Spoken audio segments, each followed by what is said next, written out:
Karen demanded my ID. I'm the agent. She just briefed at FBI HQ. Part 1, E1.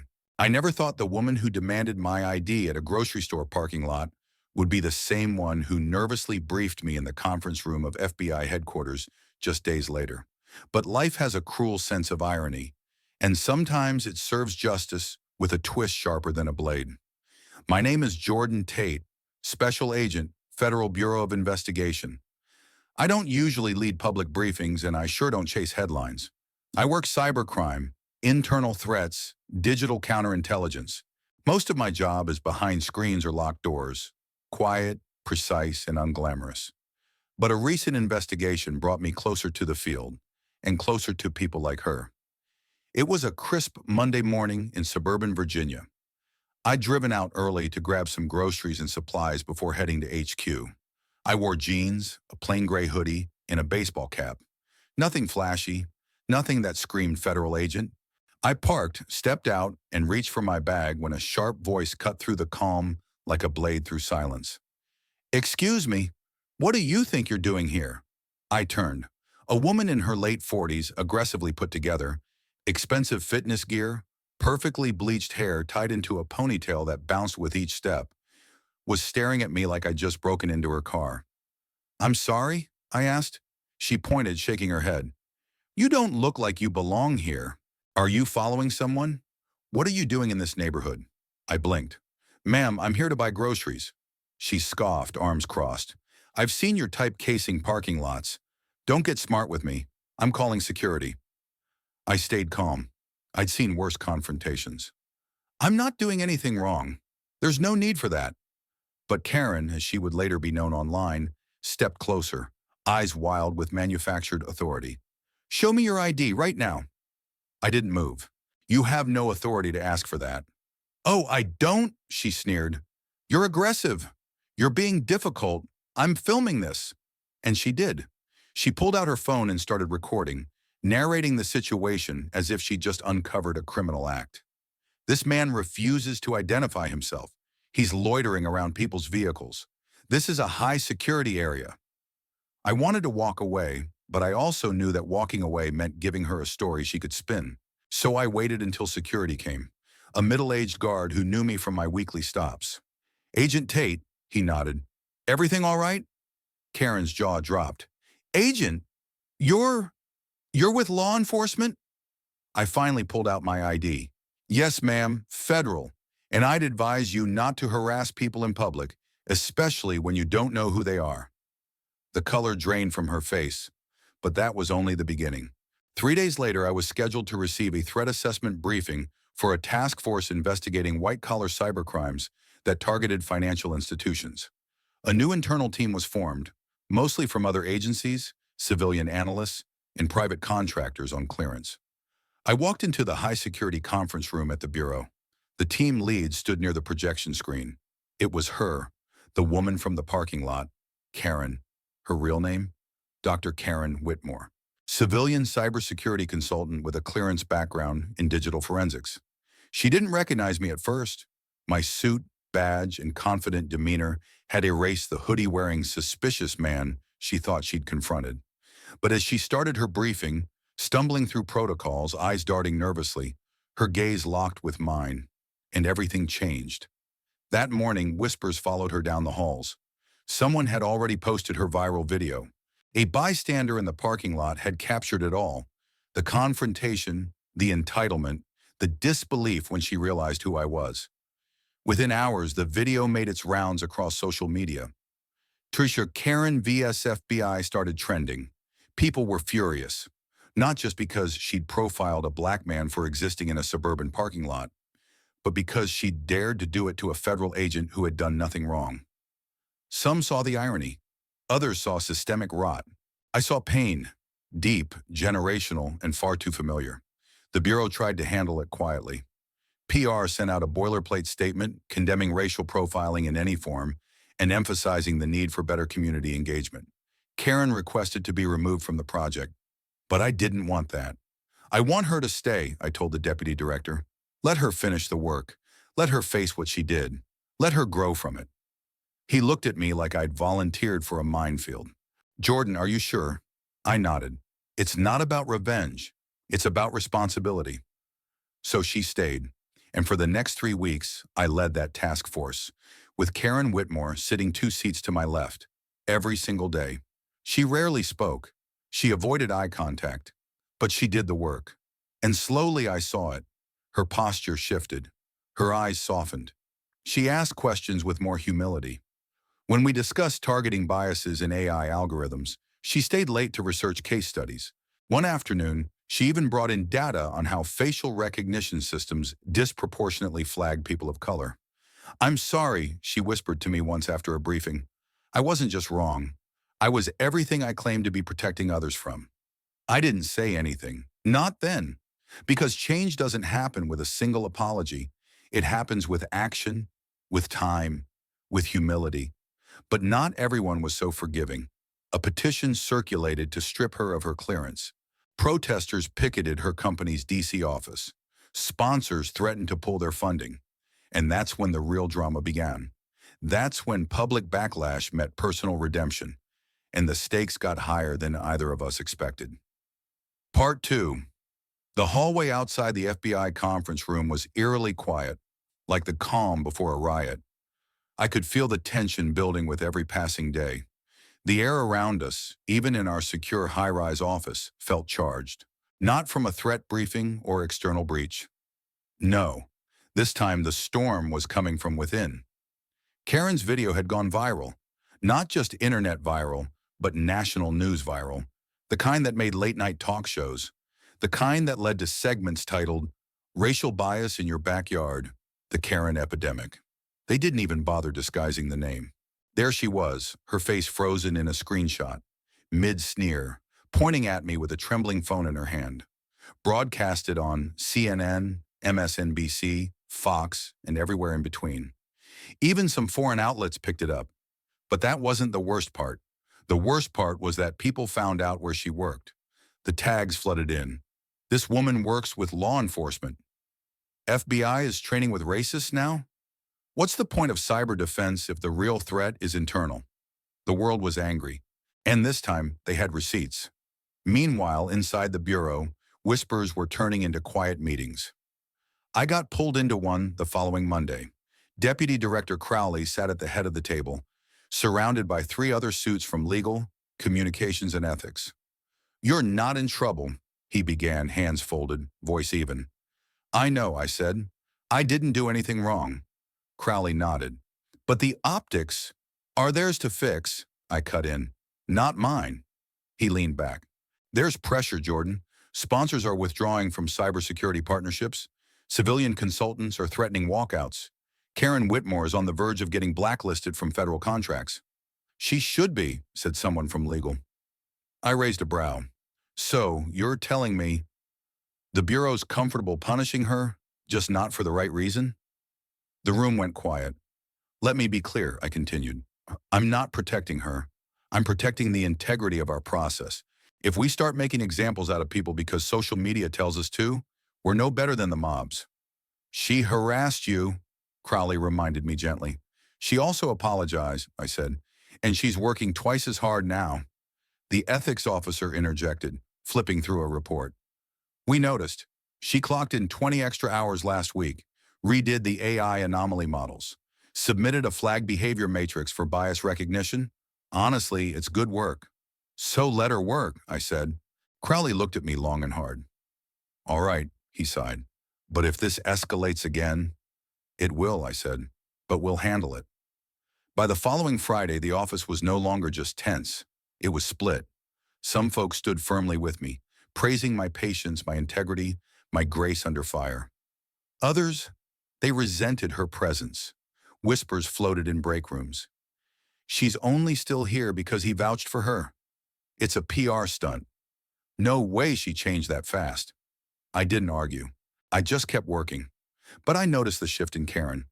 She showed up earlier than anyone. Dressed simpler, no more manicured pretension. She looked human, flawed, trying. One day we shared the elevator. She didn't say anything at first. Then, "I've never been hated this much in my life." I turned to her. "It's not about being hated. It's about being accountable." She looked down. Do you believe people can change? I believe people can choose to try, I replied. She gave a slow nod. I am trying. But the world outside didn't care about trying. The media frenzy hadn't stopped. Protesters had now shown up outside the FBI's contractor screening offices. Signs with slogans like, "No Karens in cyber defense," and "Justice, not judgment," appeared. That week, a congressional aide requested a hearing about systemic bias in federal consultant recruitment. Karen's name was included in the call sheet. So was mine. At this point, we were past uncomfortable. We were in dangerous territory. And then, the breach happened. The breach didn't hit us like a thunderclap. No explosion, no alarms, just a quiet ripple. Too quiet. The kind of silence that settles right before everything breaks. It began with an anomaly in one of our AI log monitoring systems. The same system Karen had rebuilt 2 weeks earlier. She spotted it first. It was almost midnight when I got the encrypted text from her. Need you to check this now. Might be inside access. System logs show fragment-level tampering. I can't confirm the source yet. KW. I was already half asleep, but that message jolted me upright. By 1:17 a.m., I was in the office, hunched over 2 screens, with Karen on the other side of the table. Gone were the icy glares and clipped tones. She was in work mode, focused, intense, professional. It's buried deep in the behavioral trace logs, she said, pulling up 3 cascading data trees. Someone's inserted a looping redirect that mimics machine learning drift. Makes it look like it's adapting, when really it's covering tracks. I leaned in. You're saying someone inside spoofed the AI to make a breach look like natural variants? Exactly, and they were good. She was right. Whoever it was, they knew our systems, and they knew how to weaponize our trust. By 4 a.m., we'd confirmed it wasn't just a simple mistake. This was a backdoor breach, and someone had accessed encrypted financial data routed through a private defense contractor, one tied to active intelligence operations abroad. This wasn't just a leak. It was treason. Deputy Director Crowley was briefed before dawn. The mood in the bureau shifted from tension to full lockdown. And just like that, Karen's presence was no longer the controversy. She was the asset. By noon, the internal cyber task force had doubled in size. We were issued Level 3 clearance for full system forensics. Karen's analysis became central to everything. But so did the elephant in the room. Someone on the inside had done this. I narrowed it down to 4 terminal access points, Karen told me 2 nights later, eyes bloodshot from no sleep. All used within 15 minutes of each other. 3 are clean, but one? This one was accessed by an analyst who, wait for it, flagged your name in a previous incident report. My brow furrowed. Someone flagged me? She pulled it up. 6 months ago, after a classified investigation, you ran into election interference. They claimed your monitoring approach lacked impartiality. It was buried in an appendix. I studied the report. The analyst's name, Thomas Rourke. I'd seen him in the hallway dozens of times. Always polite, always quiet. Too quiet, maybe. Why would he do that? I muttered. Karen hesitated. Because you're visible now, she said. Because you stood up. Because you didn't just go away. That hit harder than I expected, but I didn't have time to feel it. We were on a timer. Every hour the breach went unchecked was another hour of national security compromised. We looped in cyber intel. They confirmed Rourke's home IP had been bouncing off virtual locations in Luxembourg and Seoul. He wasn't just internal, he was international. The case exploded. The arrest came swiftly, an early morning raid at 5:26 a.m. I wasn't on the tactical team, but I watched the footage. No resistance, just shock. A man who thought he was smarter than the system, being dragged down by the people he underestimated. Karen stood beside me as we watched the playback. I didn't think I'd be the one to find him, she said softly. You did good, I told her. She looked at me, really looked, and for the first time there was no shame, no guilt, just quiet resolve. But outside the bureau, the public didn't know about Rourke yet, and the anger toward Karen still hadn't faded. One afternoon, we were walking out of a closed session meeting when a protester spotted her near the entrance gates. Hey, that's her. That's the Karen. Karen froze. A group of 5 swarmed with signs, phones up, shouting, You racially profiled a federal agent. You don't deserve to be in national security? Shame on you. She flinched. Her hands trembled. One of the protesters got too close. That's when I stepped in. She's the reason we stopped a domestic leak, I said, loud enough for their phones to pick up. She caught the breach that could have cost lives. They hesitated. Does that erase what she did? One woman asked, cautious now. No, I said, but it proves what she chose to do next matters more. Karen looked at me stunned. The moment passed, but I could tell it stayed with her. Back inside, she sat across from me in the conference room, silent for a long time. Why did you defend me? She finally asked. I thought about that. Because we're not our worst moments, I said. We're the moments after. She cried, quietly, just a few tears. Then she got back to work. The breach had been stopped. Rourke was in custody. Internal audits had begun sweeping every system from top to bottom. But none of that mattered when Congress called us to testify. Karen and I were summoned for the same hearing, an emergency session on racial profiling in federal contractor recruitment and the integrity of national security systems. The room was larger than I expected, the gallery full, cameras everywhere. Karen sat beside me at the long table. I could feel her tension before I even heard her speak. Hands clasped in her lap, shoulders tight. But her voice, when she finally spoke into the mic, was clear, sincere. My name is Dr. Karen Whitmore. I'm a digital forensic consultant with a clearance background in cyber analytics.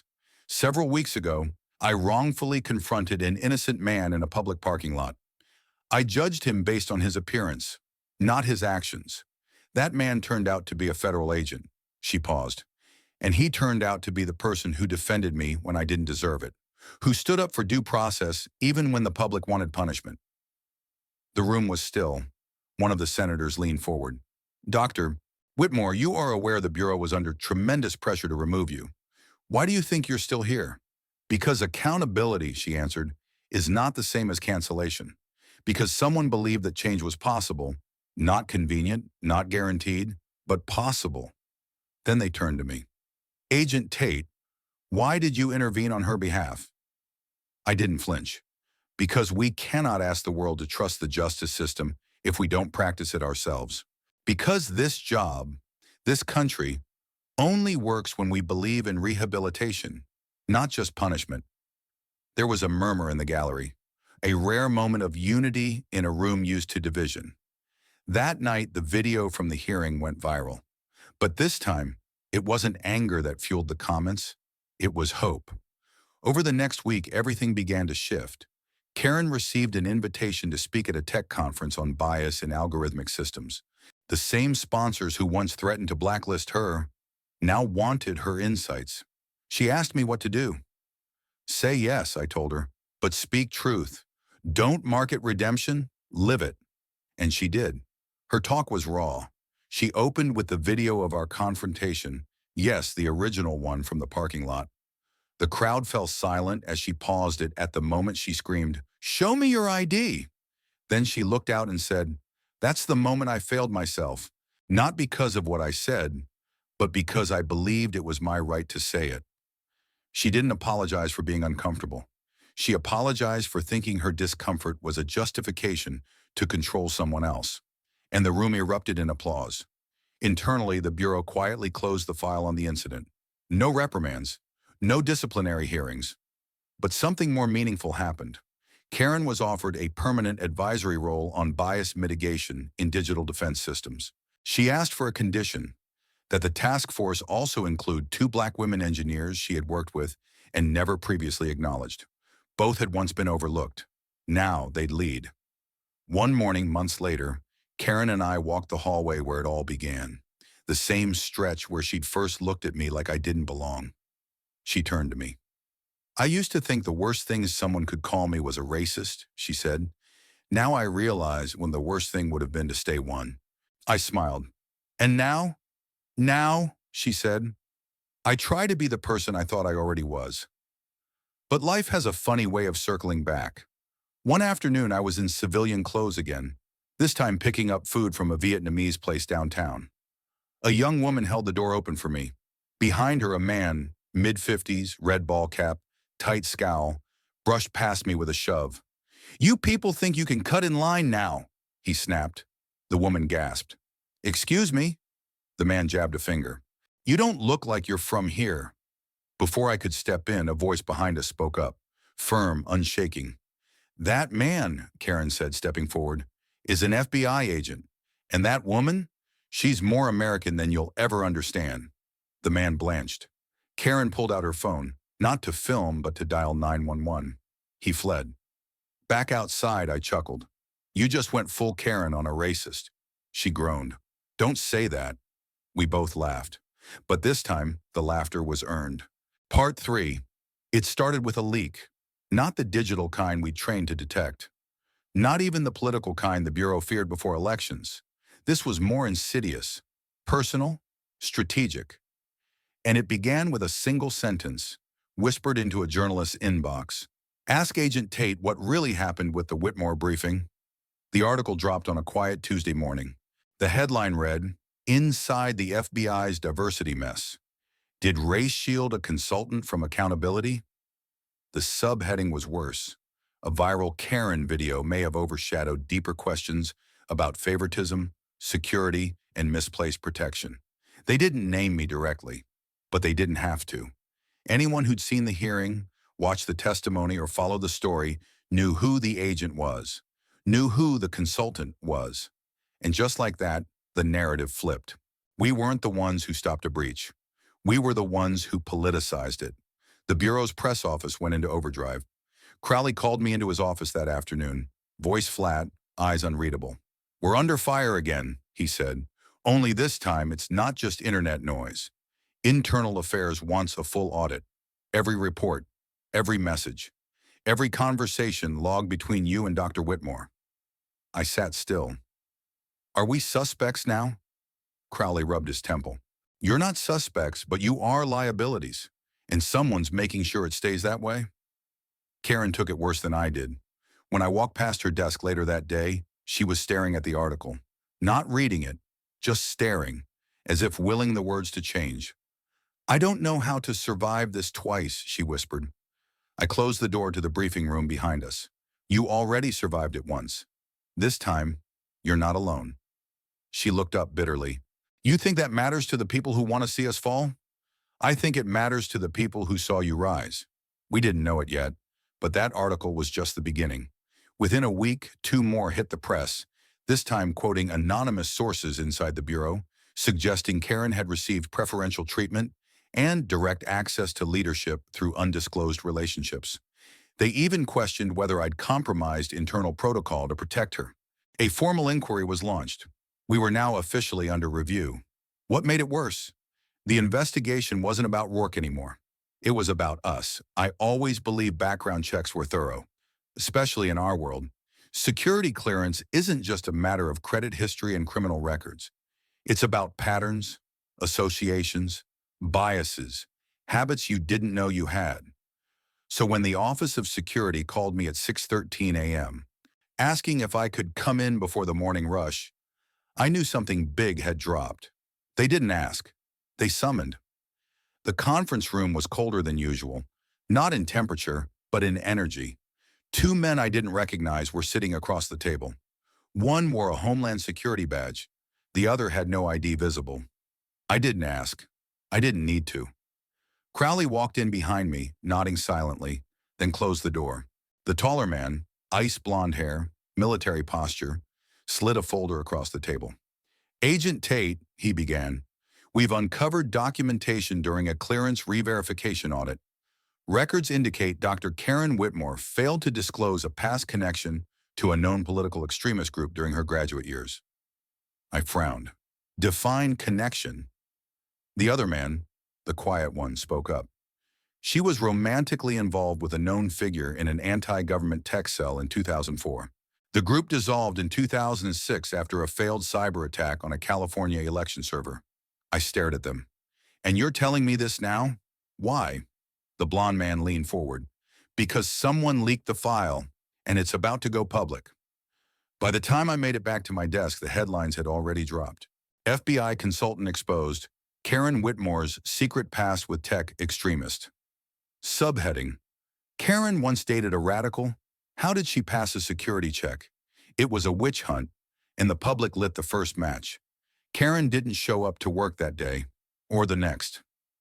I drove to her apartment on the third night. She didn't answer. I called. Nothing.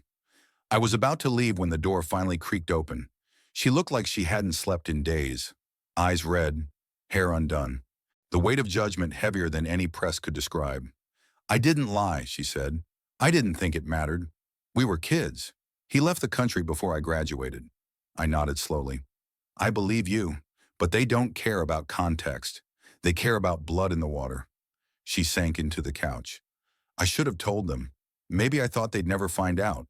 Maybe I thought if I just worked hard enough, it wouldn't matter." "You made a mistake," I said. "You own it. Now you fight." "I don't have your courage," she whispered. I looked her in the eye. "You do. You just haven't had to use it yet." The next day she showed up at FBI HQ, head high, dressed in black, expression unreadable, and she walked straight into internal affairs, voluntarily, to tell them everything. The hearing was closed door. She gave them the truth, every detail. The relationship, the emails, the moment she cut ties when she realized what he stood for. They grilled her, and she never flinched. Outside, a new headline appeared that afternoon. "Karen Whitmore faces her past and tells the truth." Not everyone believed her, but enough did. But the smear campaign wasn't over. That night, someone hacked her personal email. Photos surfaced, screenshots of her youth, party pics, comments taken out of context, twisted into a narrative of privilege, ignorance, and silent bigotry. They painted her as a ticking time bomb, a radical in disguise. And then came the threats. Emails, calls, messages like, "Resign or we'll make sure you disappear." "We know where you live." "Traitors don't get second chances." I offered her a safe house through bureau protocol. She refused. "No," she said, "I hid once. Not again." And she didn't. She gave an on-camera interview the next morning. No handlers, no lawyers, just her voice. "I made assumptions once," she said to the camera. "I judged someone based on appearance. And the person I judged, Agent Jordan Tate, stood by me when no one else would. Now people are judging me the same way. I understand why. But I ask for the same thing I denied him that day. The chance to prove who I am through my actions." The backlash didn't vanish overnight, but the conversation shifted. Because now it wasn't just about what she'd done. It was about what she was doing to make it right. And for the first time, the public began to ask, why is it so easy to cancel someone trying to grow, and so hard to forgive them?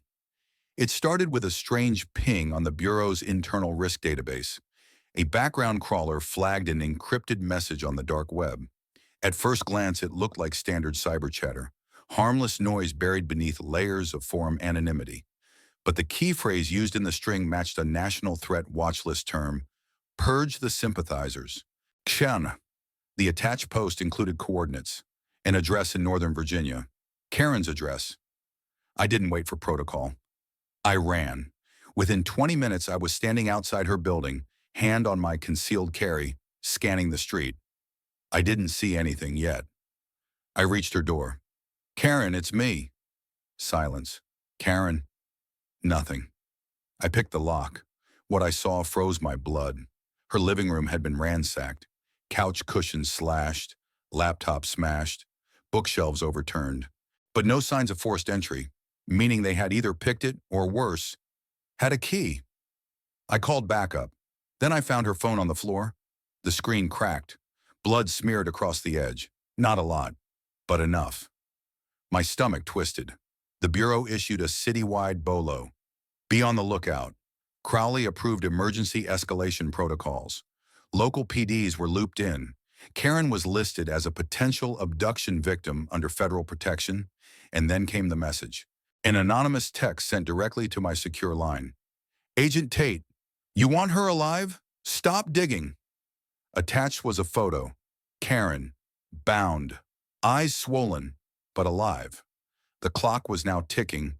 We traced the cell tower the message bounced from, a burner phone last pinged in an abandoned warehouse outside Fredericksburg. SWAT was mobilized. I rode with them. It felt like everything we had worked for, every fight for justice, every plea for growth, had led to this showdown. They hadn't just targeted her. They had declared war on what she represented. At 3:48 a.m., we breached. The warehouse was cold, dark, filled with the smell of mold and diesel. And there she was, tied to a chair, bruised but conscious. When she saw me, her eyes filled, not with fear, but with fury. "You came," she rasped. "Always," I said. We freed her, and then we found him. His name was Paul Lecter, former military contractor turned extremist. We had flagged him years ago for violent rhetoric but never had enough to arrest. Until now. He didn't resist. He wanted us to find him. In the interrogation room, he smiled as we questioned him. "You all think you're heroes," he said to me. "You and that bleeding heart consultant, but you're just rearranging deck chairs on a sinking ship." I leaned in. "You kidnapped a federal asset." "She was already compromised," he spat. "You covered for her. You lied to the public. And for what? So she could cry on national TV about feelings?"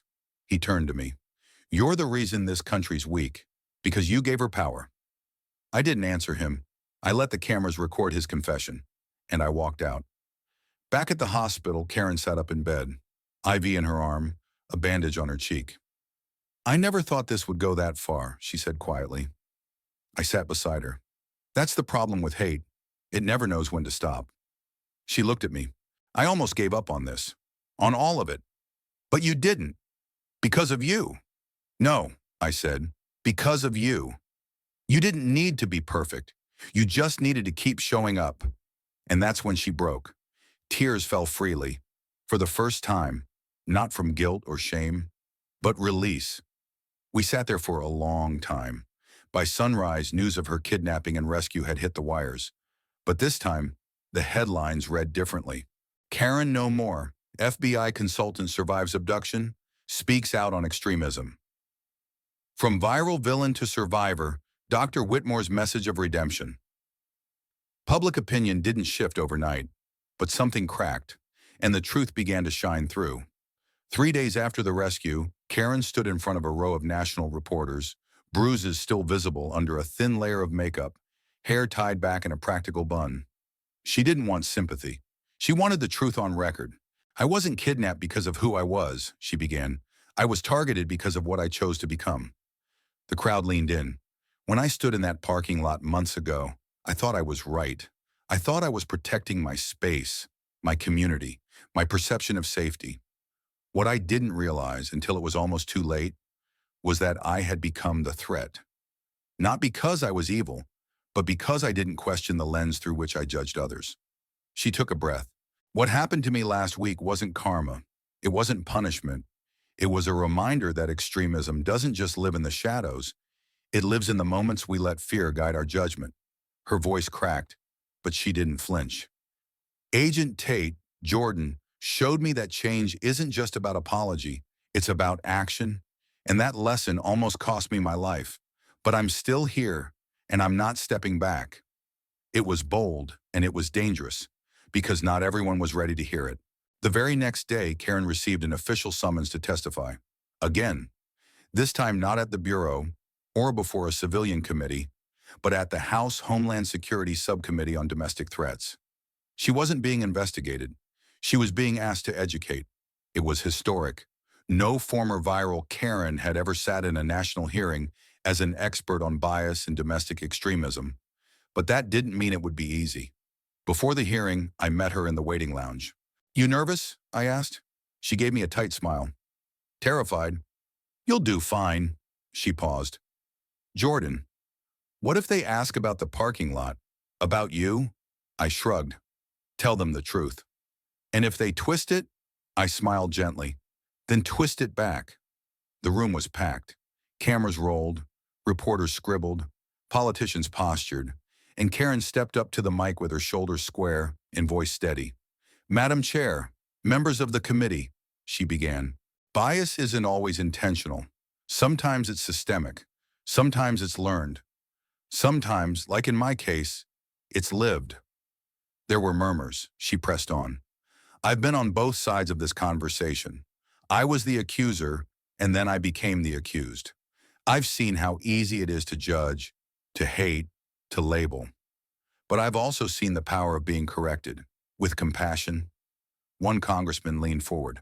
Are you saying Agent Tate should have forgiven you? Karen didn't hesitate. I'm saying he didn't excuse me. He held me accountable and then gave me a chance to be accountable. That's not weakness. That's leadership. The gallery went silent. No one expected that answer. No one expected her to own it so completely. And that was the moment the room shifted. By the end of her testimony, the chairwoman leaned into the mic. Dr.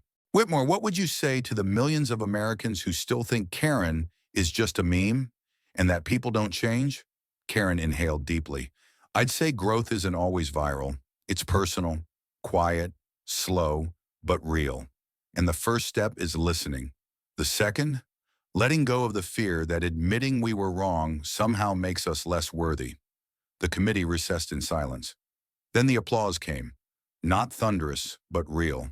Later that night, Karen and I stood on the roof of HQ, watching the city lights blink like stars in a restless sky.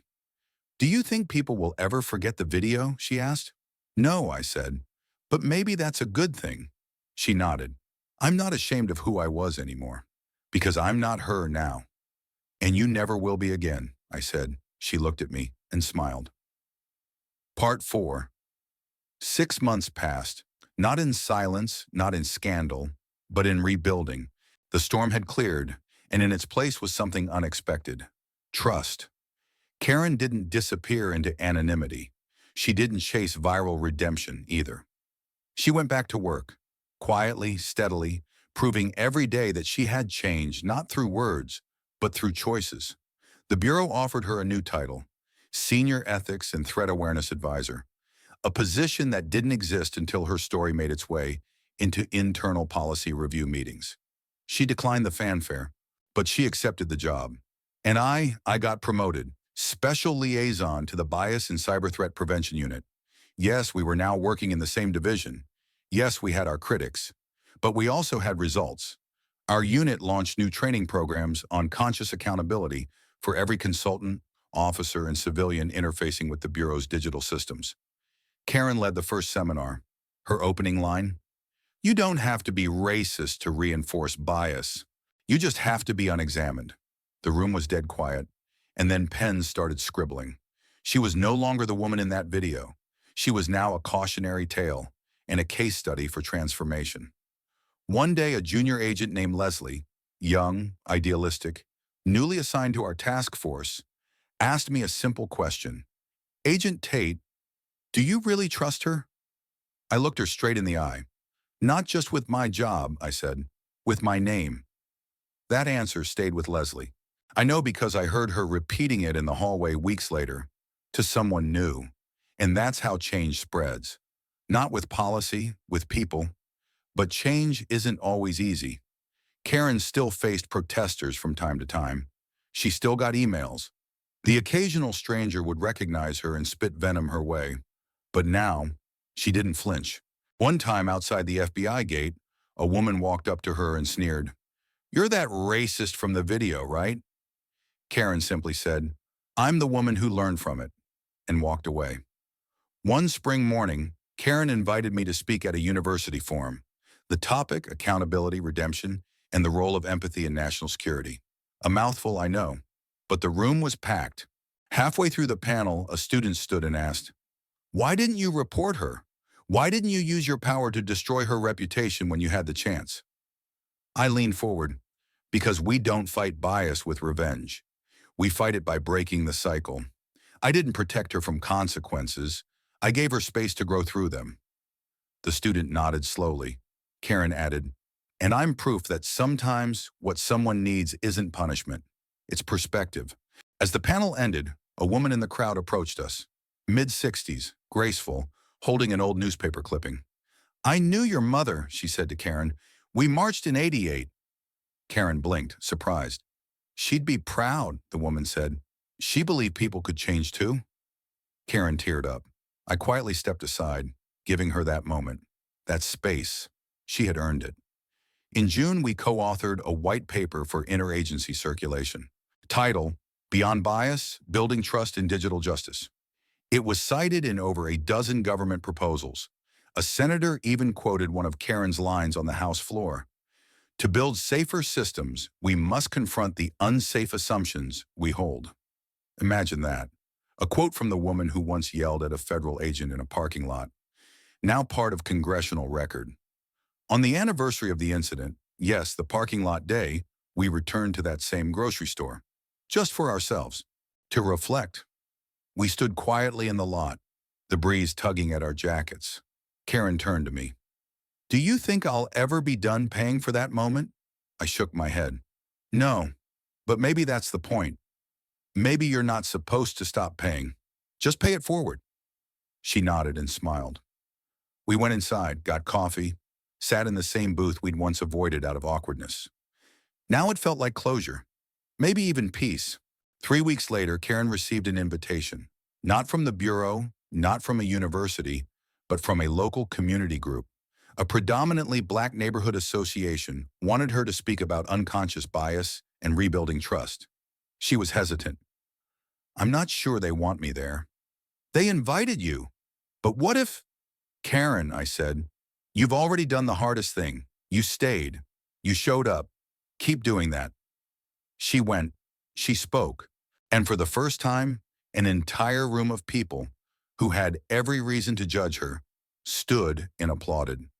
Not because she was perfect, but because she was proof that people can change when they choose to confront who they used to be. That night, she sent me a photo. The community had given her a plaque. It read, "To Dr. Karen Whitmore, for choosing accountability over ego and humanity over comfort." I saved the photo because that's the kind of evidence this world needs more of. Not just of guilt, but of growth. And me? I didn't just gain a colleague, I gained a friend. One who once stood on the wrong side of judgment, then chose to walk through fire rather than stay there. And that makes all the difference. Side story, it had been a year. 1 year since the parking lot, 1 year since the hearing, 1 year since the world called her a villain, and then watched her become something else entirely. Karen now worked primarily from home. She still gave talks, still taught federal seminars, and still reviewed cybersecurity ethics proposals from all over the country. But the spotlight had faded, just enough for her to breathe again.